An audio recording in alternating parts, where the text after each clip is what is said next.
Hi everyone, my name is Laura. I'm a collage artist from Los Angeles, California. Welcome to Remainders. And today I'm going to be showing you how to do a portraiture in collage, either a self-portrait or a portrait of someone else. And I'm going to be teaching you about Baltimore artist Amani Lewis, a collagist based on the East Coast. But before we get started, a little bit of house cleaning here. Our workshops here at Remainders Creative Reuse spotlight an invaluable yet underrepresented contribution of women and BIPOC artists from the last 2 centuries. We highlight the artists' work with examples, talk about their lives, and give a hands-on studio class directly inspired by their work, showing how female and BIPOC artists have strong voices that continue to be integral to the institution of art. So once more, before we get started, I want to pose a question to you, the participants. What does the term portrait mean to you? When you hear that term, do you think of going to the Sears studio with your family, taking pictures, or picture day at school? Or do you think about the Renaissance and the great masters and beautiful oil paintings of the Dutch masters? Do you think about self-portraiture, something that's very realistic, surreal, or kind of Pablo Picasso, abstract, or anything that the artist interprets themselves to be, because that's what a self-portrait is about. Well, today we're going to be talking about artist Amani Lewis. Amani is, like I said, an artist from Baltimore, Maryland. They're only 27 years old, so keep an eye out for this artist. There's going to be a lot more coming from them. But some background about Amani. They are originally from Columbia, Maryland, not far from Baltimore. And Amani is an African-American woman. She grew up in a predominantly white suburb. So when she starts to attend school in Baltimore at the Maryland Institute College of Art, also called MICA for brevity, she sees the plight of the neighborhoods surrounding the school, the African-American neighborhoods that are stricken with poverty, crime, drug abuse, and she starts to ask questions. She starts asking questions along the lines of, why is this going on? Why aren't these people being relevant? Why aren't they garnering attention in social media, the news, and other forms of communication? And as a result, being an art student, the people of Baltimore became the content of her work. So she created a ton of work in the 2010s, and we're going to be focusing on a body of work from 2019 called The Negroes in the Trees. So when you hear a title like that, for example, I was a little uncomfortable and disturbed because I thought about the lynchings that happened in the Deep South. And that is something that Amani is bringing to the forefront. But her focus is on the people of Baltimore. People, human beings, being human beings, living in their world. And also in regards to that term, she wants to bring forth nature. When you look at her work, you will see trees, you will see flowers integrated in urban settings. And most importantly, you see that beautiful content, the human beings that she brings forth onto the canvas, as well as herself. One of the images from The Negroes in the Trees is Amani herself. All of the people that you see in Amani's work are people that she knows, people who are family members or friends, and in many cases, she donates 20 to 50% of the proceeds from a sale to the people who participated in the project, especially the model. So Amani graduates from MICA in 2016, and among her influences I want to share quickly with you are 2 other African-American artists. The first one, Charles White, who actually spent the latter part of his life here in Pasadena. He was an illustrator, really famous for figurative work, but he also uses collage. And one of the images I want to share is a piece called Headlines. And in Headlines, you see a beautiful drawing that's large eyes, hands, but in the background is collage. And he's also addressing social justice, as Amani does in her work as well.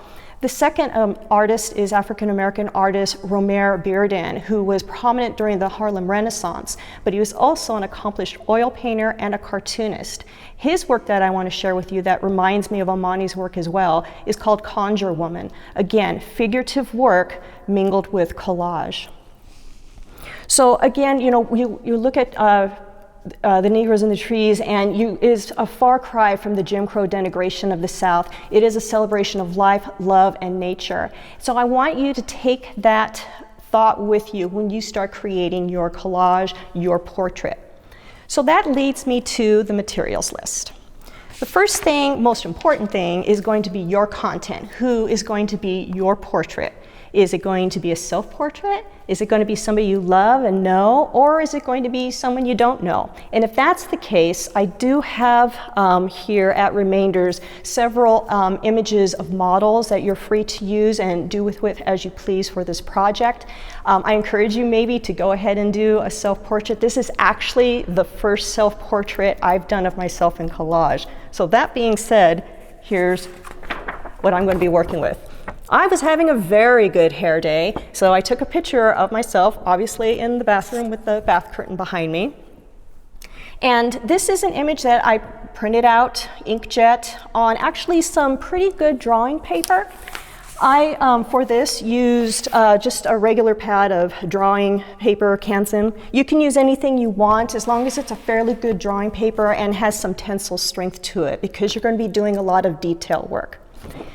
Also, part of your materials list, if you have it, is a really good map board. So this is mine, and if you are a collage artist, you probably have one. I highly recommend one. It's self-healing, so it doesn't maintain the scars. But if you don't have one handy for this project, if collage this is your first time doing collage, a good piece of cardboard will work just fine. So the next part of your materials list is a $5 word for a 50-cent product, which is ephemera. And if you're a collage artist, you know what I'm talking about. Ephemera is just the stuff you're going to be putting onto your collage. I use magazines, I use books, music, I use old ticket stubs, anything I can get my hands on that is two-dimensional. And going quickly back to Amani, she works with Photoshop, she works with paint, drawing, even embroidery in her collages. So I encourage you as a participant to do whatever it is that inspires you. It doesn't have to be just simple collage. If you want to throw in your hand there, you want to draw something in there, you want to paint in there, go for it. That's exactly what we want to see here. But what I do start out with is my ephemera. And if you are looking for something that may be a little different, go through the fashion magazines and architecture magazines, and you'll see like little patterns that exist.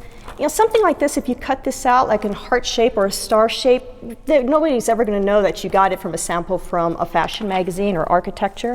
Now, something like this. Now, this lady, I think I might want to use her in a collage one day. But what I'm going to do instead probably is use my hole punch and just steal from the beautiful colors of her coat. So I'm not using the entire image. And again, here we go with some beautiful patterns for fashion.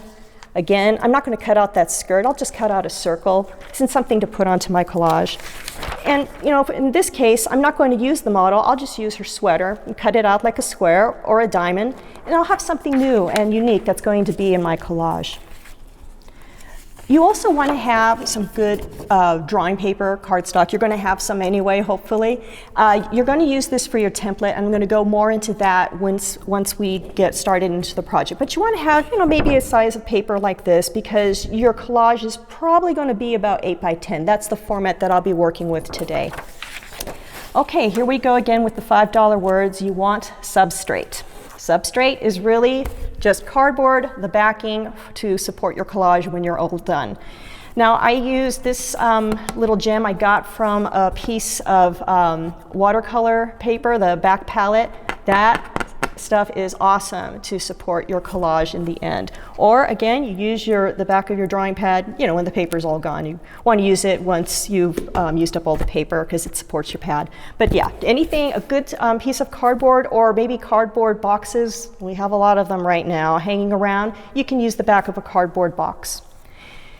You also want to consider your adhesive. So these are the adhesives that I use. I do not own stock in them, but they are the ones I go to for all of my collages. I use Mod Podge for gluing smaller pieces of ephemera, and I'll use a brush for that. And I use spray adhesive when I'm working with a larger area and I want to make sure everything goes down nice and neat. I also use wax paper. Now, some of you who have been in my class before have heard me mention wax paper. I'm going to have 2 pieces available. And the reason I use it mainly is because I tend to be heavy-handed with my adhesive. So what I'll do is I'll get a good dab, I'll put it on here, and it'll act as a palette and smooth it out so there's just enough. And then I lay down a small piece of ephemera, and it becomes something like a sticker almost. It's tacky, it's just enough so it's not overloaded. It doesn't alter the appearance of the paper, and it just looks good. And I'll go more into that as I move on. We also need to consider our cutting tools. So I like using a hole punch to get some different shapes. Of course, trusty pair of scissors and an X-Acto knife. Now, I'm recommending the X-Acto knife for this project because there's a lot of detail, and I always use an X-Acto knife for my projects. If you don't have one, don't worry, do the best you can with whatever it is that you feel compelled to do. But I like using my X-Acto knife for a lot of detail. This is a number 11. You can use any product. I just happen to change the blade probably with every project. And a nice straight edge ruler if I need to get some straight lines or clean up my background. The last thing that you have to worry about on the materials list is whatever material you want to use. Like I shared before, Amani does embroidery in some of her collages, and me, oh, my grandma would be so mad at me. I never learned to sew. But I know some of you who come to Remainders love to sew, and if you can do that in your collage, I will be super excited to see what you come up with. But don't let it just be embroidery. Let it be crayons, let it be markers, let it be ink, acrylic. I did bring some acrylic paints here. If you want to play with those, have at it. Make like Amani and make a lot of color, make some beautiful backgrounds, and create a whole new landscape for your portrait. So with that being said, I'm going to stop talking, sort of, and I'm going to get started. So here is my self-portrait, and what I'm going to do here is I'm going to create a template. And this is why it's really important to have the X-Acto knife. And I'm going to get into some detail here. So what I'm going to do is I'm going to cut out the features. And that is something that you want to consider. Do you want to keep the features? Do you want to maybe draw on your own eyes or add googly eyes or something like that? Well, what I'm going to do is I'm actually going to cut out the features and bring them back into the collage later. So I'm going to go ahead and do some detailed work right now. So it doesn't have to be exact. This is really, truly not brain surgery. But you do want to have paper, again, that's going to give you support. So I'm going to cut this eye. Put that off to the side. And it doesn't, again, have to be exact. If you want to do a star shape for your eye or just circles, you're more than welcome to do that too. It is your collage. Now, when it comes to the nose, you can do anything you want. If you want to do, again, a circle, whatever's going to be easiest for you, or if you want to make it as realistic as possible, go for it. I'm just going to do something really basic and simple for today, just so I have evidence of a nose, or you can leave the nose out.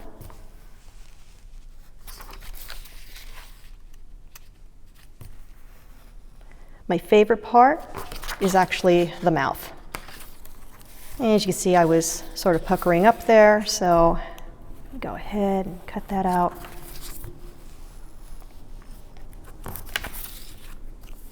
Most important thing is don't cut yourself. And always take your time.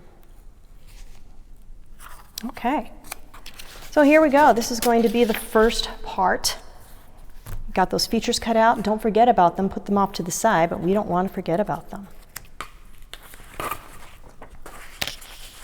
So the second part we're going to accomplish is we're going to maintain that template.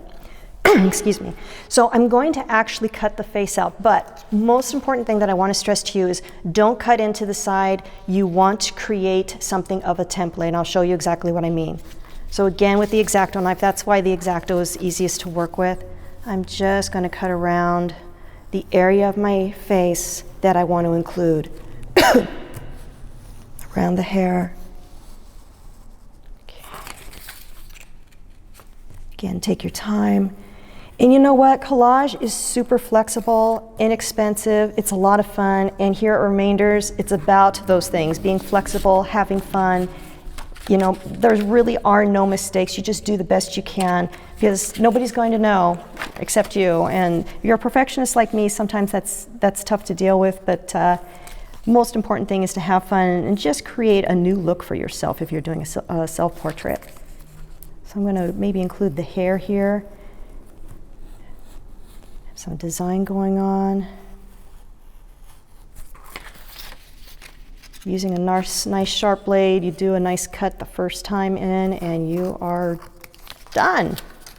Just about. Be careful those little ends. So this is what you should have right now. You should have 2 templates. You're going to have a mask. Hang on to this. You're not going to really use it for your image, but hang on to it because it's going to be a guide for you later and maybe a collage in another project.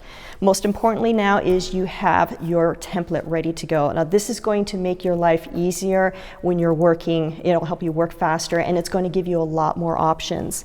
And I kind of made like Gumby here. This is what you should also have is your features off to the side. They don't have to be nice and like this. They can be in a little pile. Just keep them because they're going to be revisiting your collage in just a few more minutes.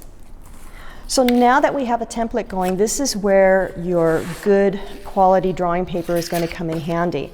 And this is where your ephemera is going to get started. So what I like to do is I play with my ephemera. And let me find what I'm doing here. Okay, so what I did was I chose a map, and it's already adhered to a piece of drawing paper, so it's nice and safe. And I used the spray adhesive when I adhered this map to this piece of paper. And then I already have some images ready to go, some ephemera that I've already cut out. And just another quick note about ephemera. This was cardstock, and what I did was painstakingly on the rainy weekend we just had, I cut out the negative space. So instead of just having plain white space, I now have something that's lacy and different and kind of fun to look at. And now I'm going to play with it. I got this also from a fashion magazine. I'm not sure if it was something somebody was wearing or if it was architecture. I just thought it looked kind of cool. And here comes my Mod Podge. So what I was talking about before was having my wax paper ready because Laura is heavy-handed with adhesive and it's something I'm striving to change. But I treat it like paint, even though I'm not a painter, and I just get a dab of it. Now that's a lot, actually. So I just spread it out, nothing crazy. And I technically butter my ephemera with it. And this just allows me to control it and go, okay, I'm getting a good amount on here. And if I have too much, and if I like put a big old dollop, I'm oh, that's going to ruin everything, it's going to get all wrinkly. That's when I come back to my wax paper and I just tap it on here and I pull it up. The wax paper will keep the adhesive on there, but it won't harm your ephemera. And there. And certain glues, you know, they don't respond well to certain pieces of paper. Mod Podge works okay for me with magazines. Okay, I'm just going to place this here. Now this is where my second piece of wax paper is going to come in handy, a nice clean dry piece that doesn't have any glue on it, and I'm just going to smooth it out. And that way you don't have to use a lot of adhesive. It'll smooth out, it'll keep it clean, and any excess will be pulled up onto the wax paper. Plus, it dries really quick, so you can keep using the same wax paper again and again and again.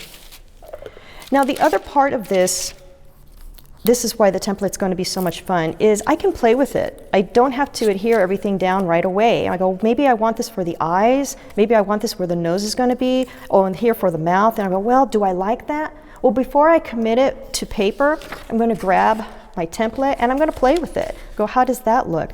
How does that look? Well, maybe I want it like this, like that. So this is where the template really helps you. It gives you a lot of options. You can move things around until you got what you like, and that's when you can go ahead and commit it to the paper. Now, what I did was I worked on this at home, and this is what I came up with also this weekend. So you should have something that looks like this right now. I maintained the template. Here was my collage. It's glued on the back like this. Don't look at that. It's glued on with the spray adhesive because I was working with a large area and it was much easier to do. So we still have a ways to go. What I want to do now is create a template for my hair. So there's a lot of opportunity to have a lot of fun with hair and collage. That is where your multimedia can really go crazy here. So again, I got armed with my X-Acto knife and we're going to do some cutting. Now the cutting is also going to include your collage that you've already done, but again, don't worry. It's easy to repair. If you feel like you made a little mistake, you're just going to cut around that, but again, you're going to maintain that template. So even though we don't have a lot of room on these sides, just do the best you can because again, we want to work with options and playing with media and playing with ephemera. So I'm actually going to start working from the inside. And the whole point here is to cut the hair. I am cutting into my new collage, but that's okay.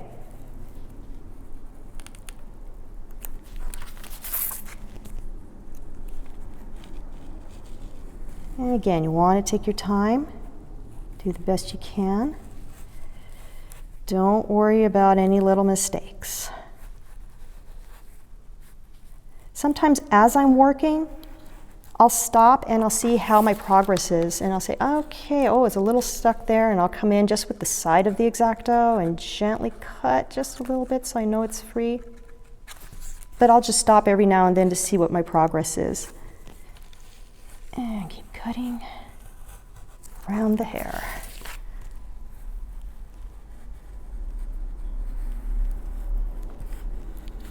Just think about the hair. It's all about the hair right now. So here I am almost to the end of the face, and I'm going to cut down where the hair is. And here's where I can have some fun too. Maybe I want my hair to have a curly look, maybe a jagged edge look, like that. Give it a little wave. But once I get here to that edge, I want to maintain that edge because I want to create a template. All the way there. Just a straight square, but not going all the way to the edge. I want to keep that template going. Okay, up here. How are we doing? Okay, you're doing pretty good. And again, I can get a little crazy, say goodbye to my shower curtain. It's not going to be part of the collage, thank goodness. Although I actually do like that shower curtain. Keep going. We're almost there. But you want to take your time. When you're at home and you're doing yours, take all the time you want. There we go. Keep cutting. Yeah, think about shape, think about flow, think about movement. When you look at Amani's work, she works with a lot of line. And she says that she likes to give something of a map look, to give it like a typographical map to show, you know, where people have been. So there's a lot of message in our work. Here we go down all the way. And I'm going to keep the neck. Almost there. Let's see how we're doing.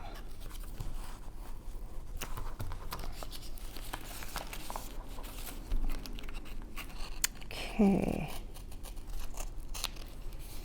Also, in terms of using that drawing paper, you don't want it to be too thick because look at all the cutting that we're doing. So you want to keep that in mind too when you're working. If you use just a regular drawing paper, that should be fine. It won't put your X-Acto knife to too much work.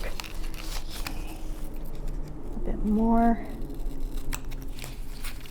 Almost free. We're almost there.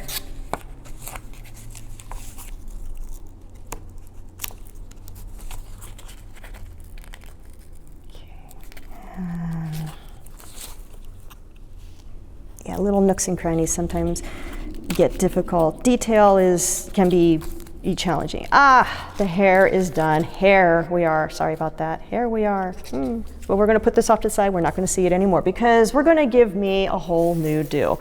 So as you can see, we have a new template. Everything is ready to go. All the space is mine. I can do whatever I want with it. So that brings me to my hair background. Now, what I chose for my hair was music. The reason I like music notes is the paper tends to be pretty strong. That's because musicians are constantly flipping through their pages and such. So this particular, the white sheet of paper is pretty strong and durable. This one is more vintage. But go ahead and use it anyway because it will offer a nice patina. It may not be as durable as this piece, but again, we put it on the back of the drawing paper so you will have more options and more strength. And what I'm going to do with this is the same exact thing I did with the face. I'm going to play with it and I'm going to decide which way, how am I going to do this? What kind of hair do I want? Okay, I think I really like the way this looks here.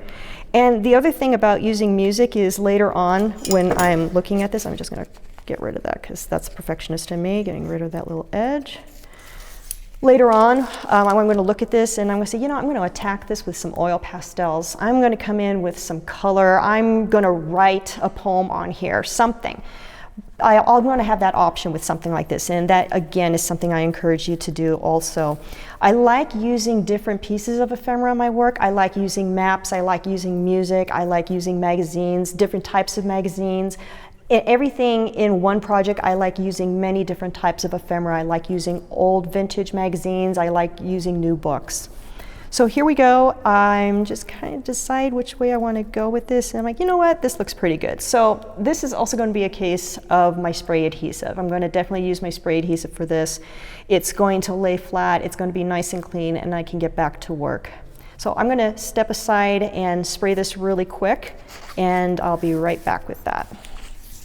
All right, I am back, and this is glued. So you can't see the spray adhesive, but like I was sharing, it has kind of a vinegar type of aroma, but that doesn't mean it's good for the environment. So I try to use it sparingly and just for big projects. So let's see, this is where I want it to go. See how I got that template working? It just makes my life so much easier as an artist. I hope it's a trick that, well, not a trick, but I hope it's a technique that you will appreciate and it helps you. If it doesn't, that's okay. I still use it, and it does help me quite a bit. It just allows me to be more creative in my own personal opinion. You know what? Goofed. It also allows you to pick it up if you haven't drenched it, because I wanted to keep these treble clips in here when I was doing this. Okay. Yeah, there we go. Okay, I am getting done here. So here's my hair. I got musical hair going on, and this is where my scissors is going to come into play.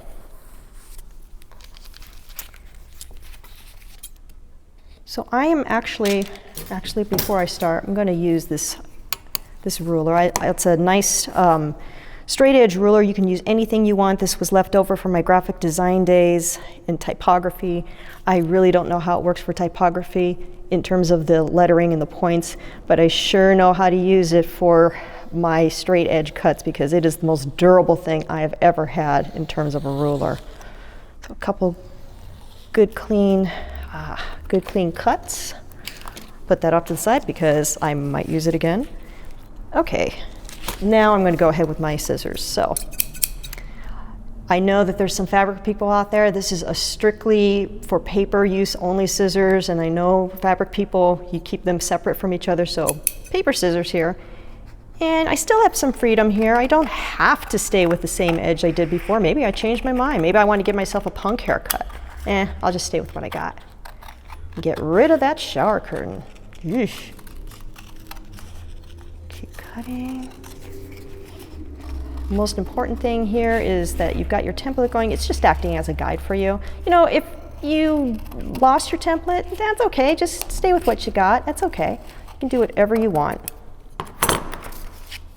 This is where I'm going to use my ruler again because I'm still using this as a guide. Laura does need guides. There we go. I just want to have a straight edge. You do not have to have a straight edge, by the way, for your for the edges of your collage, because you know what the best material, actually the best tool is for cutting, is your own hands. You know, when you rip something, you get a beautiful edge going on. So if you just want to do everything ripped, go for it, because you'll be amazed what you come up with. So my two hands are sometimes the best cutting tools, the best art tools that I could ask for. And one more cut here. Oh, did I? Oh, no, that's okay. I'll stay with that. And another cut. Okay, we are nearly there. So this is what my collage is looking like right now. What are we forgetting? I am forgetting, not forgetting, but I am remembering my mask and my features. So I got my features ready. Gonna keep them off to the side here, get them ready. And then there's my face mask. Now this is where it's going to come into play. You're not going to glue this down. You're simply going to put it back where it once belonged and kind of figure it out in there. So using that as a guide, there we are. Okay, so that's what I looked like. Now back to the glue. Now this is where your Mod Podge and your wax paper are going to really come in handy. Because these are smaller pieces and you want to keep it clean. Craftsmanship is still very important, but when you're working with small pieces, sometimes it gets a little messy. So I actually have something I worked with before. This is my original. And again, some dollops onto my wax paper palette. I can put it directly on to the ephemera. Like I said before, you feel like you dab too much on, that's okay. You got the wax paper to kind of clean it up. Or you can put just a little bit directly onto the collage. I actually like putting it directly onto the ephemera because, again, I'm just trying to not be messy. I tend to be messy, and I try to keep things as clean as possible. Craftsmanship is very important. So I just fit it back into the space that it belonged. That's my guide. It's going to be a little off because it was a different piece. And here's the eye. Just buttering it on, but not slathering the butter on, just a gentle buttering onto your ephemera with a brush.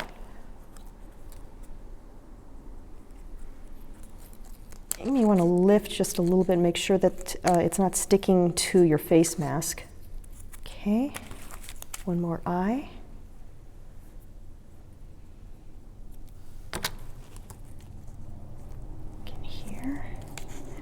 If you want to get crazy and you want to do something that's surreal, put your eyes in different spaces. That is always fun to do. I'm going to tend to stay with a little bit of realism here, probably just to keep my vanity intact. Okay, that's where the nose was. There we go. And one more for the lips. Now remember too, it's mixed media. Amani is all about color. Maybe give yourself a new shade of lipstick if you want.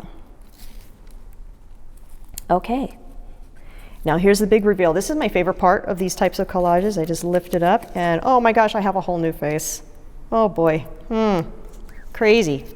It looks different. I'm definitely going to need to do something to add color here to stay with the idea of color. And I can go back to that anytime that I need to. So now we are going to put ourselves in a whole new environment. And this is where also your spray adhesive is going to come in handy. What I did was I grabbed my substrate, also known as my cardboard backing. I wanted to stay with the nature theme that Amani is also focusing on in the work. So I just went ahead and used a National Geographic. I found this somewhere, I can't remember where, in some magazine, and some construction paper. And I layered it on until I was happy with it, and here we are. You can go ahead, spray adhesive, and it will be good to go and ready to go. And also knowing what my background color is now, I can go crazy with different colors here. I might want to work with maybe some complementary colors for the hair, focus on that because I got a nice green background. This is also where I'm going to grab my spray adhesive and I will go ahead and adhere it to its background. We are back. Freshly sprayed adhesive. And I'm just going to line it up with the edge. Oh, maybe something like that. Maybe just a little overlap because I can come back and cut that later. This is also a good time for your wax paper after using spray adhesive. Just keeps everything safe. If you don't have spray adhesive, or if you happen to be sensitive to spray adhesive, go ahead and use your Mod Podge. It'll just take a little longer, use a bigger brush, but you can absolutely use other glues. You don't have to use the spray adhesive, because yeah, it can be a little hard to breathe afterwards. Even when you do it outside, coming back in, you can still smell the adhesive. So if you are sensitive to that, then I don't recommend using spray adhesive. But it is a good product. Okay, just a little more house cleaning here. I'm just gonna cut that edge with my trusty lettering ruler. Nice cut. Okay. So really, this is what I'm going to end up with. I'd love to see what you're going to end up with, and I'm going to play with it a lot more. I'm going to go home and get crazy with color here, maybe some literature. I don't know what I'm going to come up with, but there's still possibilities. So this is what I came up with. Compliments of Amani Lewis, the inspiration from her wonderful work. I encourage you to go ahead and visit her website, amanilewis.com. And you know, this is a little bit more house cleaning here. This class and others like it here at Remainders Creative Reuse are made possible by a generous grant from the City of Pasadena Arts and Culture Commission. Now, in about a week, I understand, we are going to have a Zoom meeting for the participants in this class. That will be my favorite part. That's always my favorite part of teaching classes here at Remainders, is what the participants come up with. So it'll be a place where we can give positive feedback. I can try and answer any questions that you may have had about the project, and more importantly, you can share what you have created. So thank you all for spending some time with me. Thank you for being supportive to Remainders, and no matter what you do, always, always keep creating.